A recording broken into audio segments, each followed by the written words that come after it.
Mi nombre es Diego Bernal, tengo 40 años, soy emprendedor desde los 21 años y pues quiero contarles mi historia. Creo que la historia arranca cuando en la universidad estaba estudiando administración de empresas. Realmente no vengo de una familia adinerada, tampoco vengo de una familia empresaria. Sin embargo, siempre me inculcaron la posibilidad de hacer mis sueños realidad a través del esfuerzo, el empeño y la dedicación. Y en la universidad todo sonaba muy bonito, cuando estaba en la casa de mis padres, cuando estaba estudiando, hasta que me enfrenté con la dura realidad. Y fue cuando quise entrar a un programa nacional de internacionalización, donde invitaban a estudiantes de administración para que se presentaran en un concurso, y aquellos estudiantes con los mejores puntajes podrían ayudar a algunas empresas a empezar su proyecto de internacionalización. Estudié bastante, estudié día y noche, casi por 2 meses para presentar los exámenes. Recuerdo muy bien que los últimos 3 días casi no dormí, por la ansiedad, por las ganas de entrar a este programa. Todo el mundo me preguntaba, me ayudó a estudiar, y cuando presento el examen quedo en las primeras posiciones. Me sentí, fue uno de los días más felices de mi vida, porque dije, lo logré, realmente es verdad, ¿no? Si te dedicas, si te esfuerzas, lo logras y entras. Entonces logré sacar un buen puntaje, logré estar dentro del programa. Pasaron 2 meses y ninguna empresa me llamó.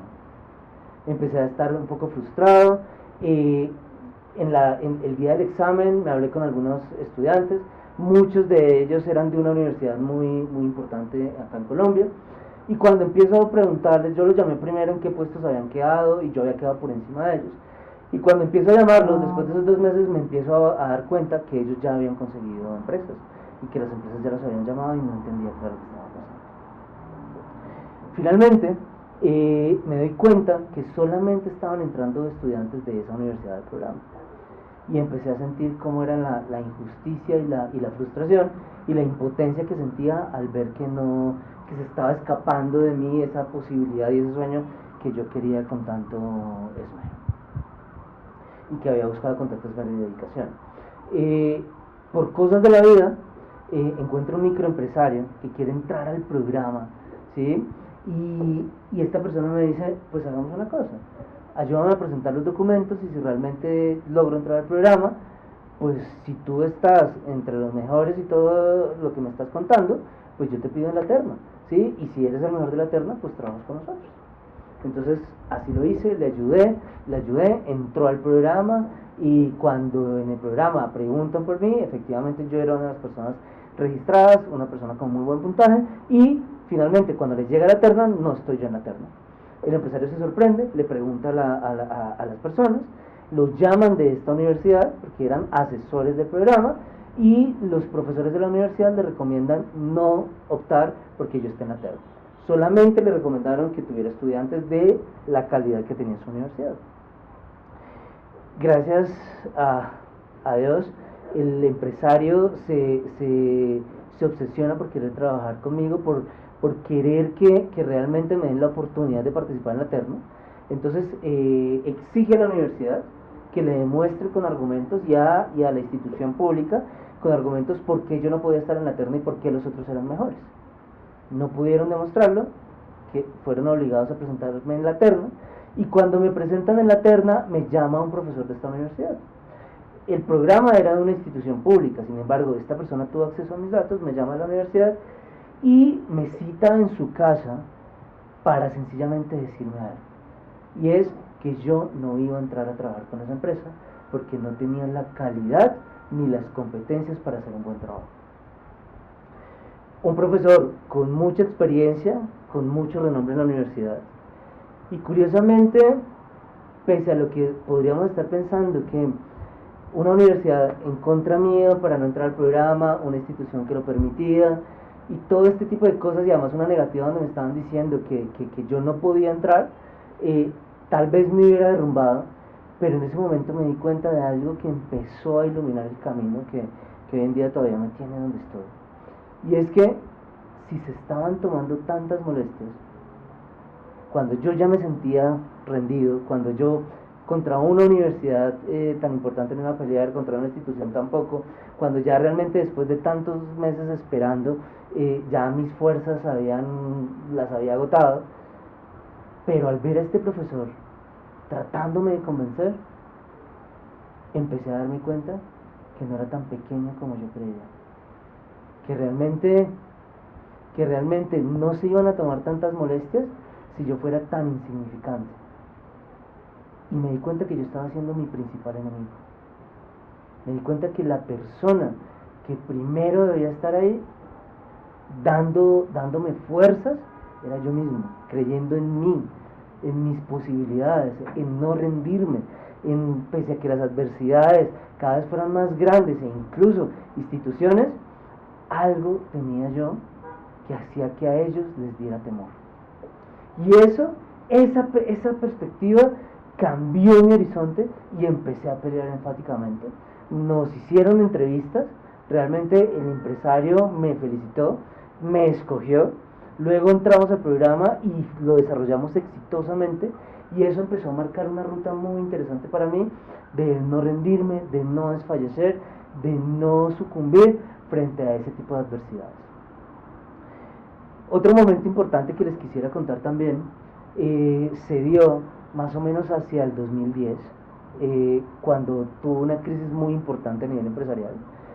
Tenemos nosotros ya empresa en México, en Colombia, estábamos desarrollando negocios en Venezuela, y se vino una crisis importante a nivel mundial, ¿no? Una crisis en España, que luego también con la crisis de Venezuela, nuestros negocios tenían que ver con España, generó una tormenta perfecta que nos hizo perder muchísimo dinero, nos hizo perder bastante dinero en México, en Venezuela, con la situación de Venezuela también se comprometieron muchísimos recursos, y llegué a verme en la necesidad de tener que vender mi carro, tener que despedir a algunos trabajadores, tener que endeudarme hasta el cielo, mucho más de mis capacidades, y enfrentarme a una situación bastante complicada. Recuerdo mucho una tarde que estaba en el parqueadero del edificio donde trabajábamos.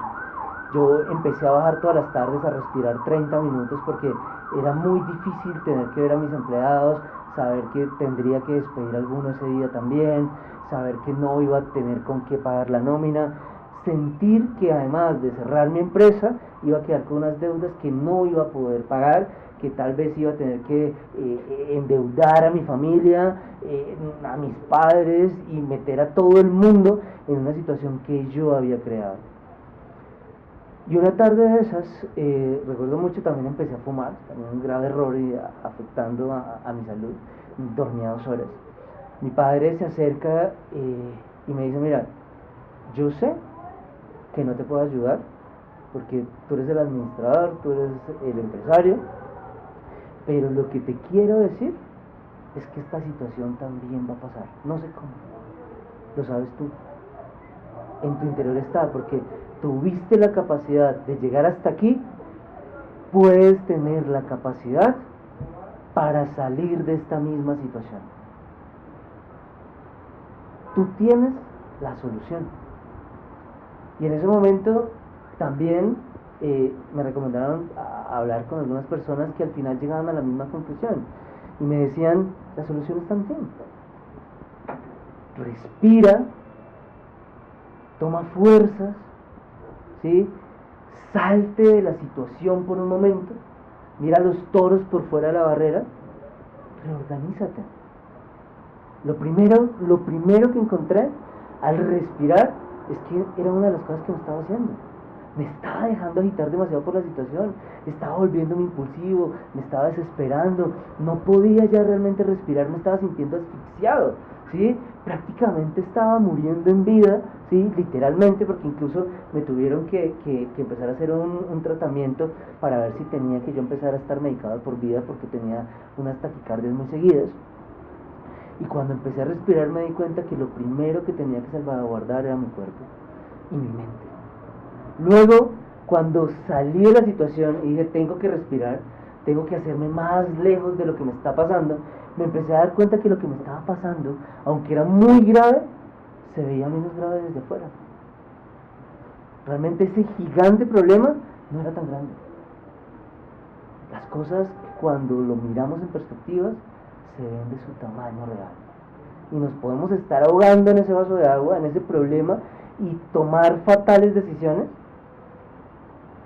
Y si tan solo saliéramos, y si tan solo observáramos que es un simple vaso de agua, nuestra vida cambiaría. Segundo paso que tomé en ese tipo de situaciones. El tercer paso fue analizar y decir y darme cuenta que finalmente del cielo no iba a bajar alguien dándome dinero y poder salir adelante y ya solventar toda mi situación, pero que tenía otro tipo de herramientas, que tenía que ver más allá de lo que me estaba mostrando la situación, que siempre hay una solución.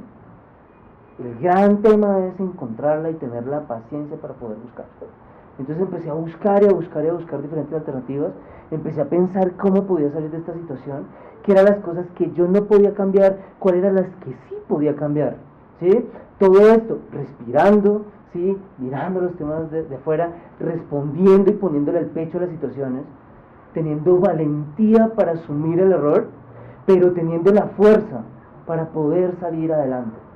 Porque nos podemos equivocar, pero la grandeza está en superarlo, en seguir adelante, en afrontarlo, ¿sí? Y poder generar el cambio. Luego, cuando empecé a ver las alternativas y los recursos que tenía, entonces el siguiente paso fundamental es actuar. Tenemos que pensar, sí, tenemos que reflexionar, pero también tenemos que actuar, no impulsivamente, pero sí con velocidad. A veces los problemas se agrandan demasiado porque tomamos las decisiones tarde o porque no tomamos acción, nos demoramos realmente en empezar a ejecutar el cambio. No nos engañemos, el cambio no lo van a hacer otras personas por nosotros, lo hacemos nosotros. Nosotros mismos construimos esas barreras que no nos permiten cambiar y luego nos quejamos. Luego decimos, ¿por qué esta vida? ¿Por qué me está pasando esto a mí? Es que no logro hacer esto, es que ¿por qué no se me dan las cosas? Las cosas no se dan porque tú no quieres cambiar. El mundo no cambia porque tú no lo quieres ver diferente. Yo entendí también que si el mundo como está concebido no es un mundo en el que tengo cabida yo, no me tengo que ir del mundo, tengo que cambiar el mundo. El mundo no se cambia en una guerra, en una segunda guerra mundial solamente, o en una primera guerra mundial. El mundo se cambia cada día, siendo el héroe de tu propia historia. Cambiando, decidiendo tú ser la persona que te ayude a salir adelante. Obviamente hay personas que nos pueden ayudar y nos ayudarán, pero la transformación, la gran revolución es interna. Está en tu corazón, en tu mente, en tu actitud, en las ganas de salir adelante. En saber que no solamente vas a salir por ti, sino porque otros más tal vez lo necesiten. Las ganas y la fuerza con la que quieras aferrarte a esta vida y cambiarla es lo que hará definitivo el éxito en ti. Muchas gracias.